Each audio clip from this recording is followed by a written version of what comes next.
యెహోవా నా ఆశ్రయ దుర్గమా, నా విమోచకుడా, నా నోటి మాటలను నా హృదయ ధ్యానమును నీ దృష్టికి అంగీకారములగుగాక. ఇంతవరకు దేవుడి సేవకురాలు చెప్పిన మాట, మనం అందరం చేసిన ప్రార్థన, ఇవన్నీ దేవుని దృష్టికి అంగీకారములగుగాక. ఎందుకని?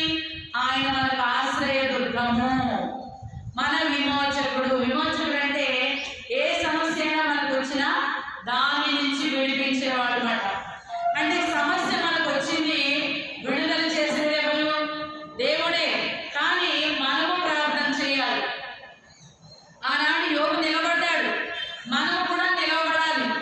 నిలబడితే ఆయన నిజంగా నా బిడ్డ నా కోసం నిలబడుతుంది కదా, నా కుమార్తె నా కోసం తాడుతుంది కదా, ప్రభు మేము తాళలేకపోతున్నాము నాయన, ఈ సమస్య నుంచి మమ్మల్ని విడిపించేవారు ఎవరంటే దేవుడు అంటున్నాడు, నీకు నేను ఆశ్రయముగా ఉన్నాను.